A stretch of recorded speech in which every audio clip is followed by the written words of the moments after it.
Nous sommes de retour pour un bref regard sur l'actualité. Bonjour, bienvenue. Le président de l'Assemblée nationale ivoirienne est à Washington. Adama Bictogo s'est exprimé à la tribune de l'Institut des États-Unis pour la paix. Il a également animé un panel sur la consolidation de la paix et de la stabilité dans la sous-région. On voit cela avec Michel Digri.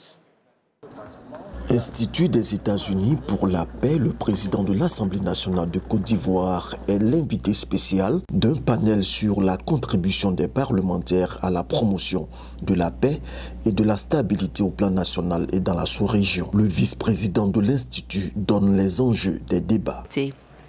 Cette conversation arrive à un moment opportun, alors que la Côte d'Ivoire a été sélectionnée par l'administration Biden comme un pays prioritaire dans la stratégie américaine pour empêcher les conflits afin de consolider la paix dans la sous-région de l'Afrique de l'Ouest. Adama Bictogo pose le diagnostic des sources d'instabilité dans la sous-région.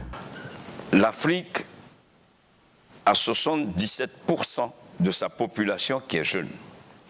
En termes d'analyse économique, si on regarde une population jeune, c'est la population la plus consommatrice. Mais elle est consommatrice quand elle a un pouvoir d'achat. Mais elle devient une menace quand elle est pauvre. Et c'est ce que l'Afrique vit. Donc devant le manque d'emploi pour les jeunes, le terrorisme a su s'engouffrer.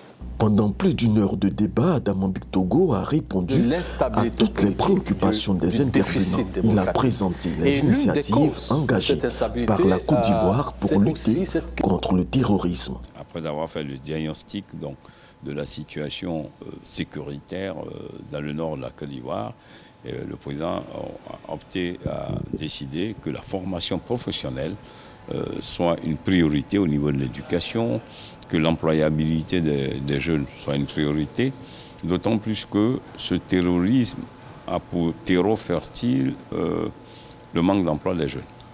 Je pense que c'est dans le cadre de la diplomatie parlementaire et de rapprochement avec les institutions américaines, ce qui est une très bonne chose parce que, comme il a dit, les États-Unis sont un partenaire important pour l'Afrique et pour la Côte d'Ivoire. Pour renforcer ce partenariat, notamment avec les institutions américaines, la délégation ivoirienne a eu plusieurs séances de travail à Washington, dont celle avec l'honorable Troy Carter, membre du Congrès représentant des États-Unis au 2e district congressionnel de Louisiane.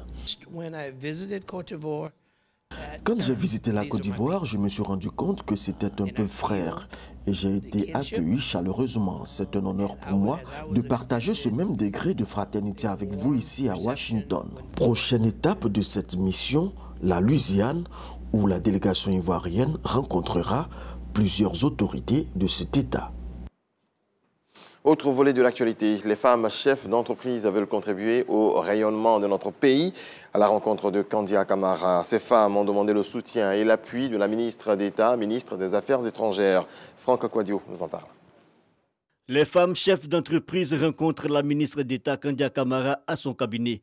Au-delà des civilités, ces femmes sont venues présenter leur projet, une déclinaison en plusieurs axes au profit des femmes entrepreneurs. D'abord, nous avons des projets spécifiques au niveau des femmes entrepreneurs, c'est-à-dire de créer un cadre propice pour ces femmes, afin que ces femmes puissent s'épanouir dans ce qu'elles font, créer des opportunités d'affaires, surtout renforcer les capacités des femmes. Ensuite, nous voulons aider les femmes à formaliser leur entreprise pour leur permettre de bénéficier des opportunités et avoir accès au marché public. Des femmes plus concurrentes pour avoir de plus en plus accès au marché public, Kandia Camara valide et s'engage à leur côté. Moi-même, en tant que femme leader, je me tiens à leur côté pour les encourager à faire en sorte que les femmes de Côte d'Ivoire, qui sont très importantes, très nombreuses, très engagées, très déterminées, très dévouées, que ces femmes-là prennent conscience de leur rôle important en Côte d'Ivoire ici, dans l'économie ivoirienne et faire en sorte que leur contribution soit encore plus grande. La Chambre nationale des femmes chefs d'entreprise est un creuset d'expression mais aussi de formation leadership féminin. Yasmine Sadja vient d'être élue à la tête de cette chambre. Dans le reste de l'actualité, en bref et en image, au Nigeria, 15 enfants sont morts noyés et 25 autres portés disparus après le naufrage de leur embarcation mardi sur une rivière dans l'état de Sokoto, dans le nord-ouest du pays. Les enfants, originaires du village de Doudenji, allaient chercher du bois dans la brousse de l'autre côté de la rivière Chagari lorsque leur embarcation surchargée a chaviré. C'est ce qu'a déclaré le responsable administratif du district de Chagari, Aliou Aboubakar, qui a supervisé l'opération de sauvetage. Demander de l'asile aux États-Unis reposera en grande partie à partir de vendredi sur une application, mais ce processus technologique apparaît déconnecté de la réalité dramatique de la frontière où téléphone, Wi-Fi et électricité sont un luxe pour les migrants. L'application CBP One du service des douanes et de la protection des frontières a été conçue pour centraliser les demandes d'asile aux États-Unis. Mais les migrants entassés au Mexique pleurent de frustration face au défaut de l'outil, noté 2,5 étoiles par les utilisateurs de la boutique Apple.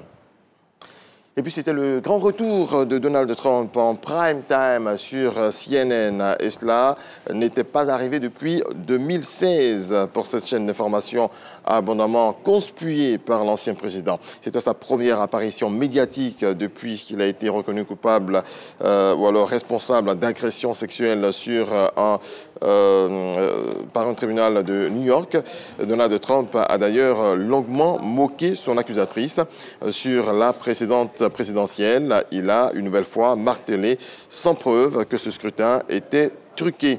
L'ancien dirigeant favori pour le premier républicain ne s'est pas non plus fermement engagé à accepter le résultat de la présidentielle de 2024.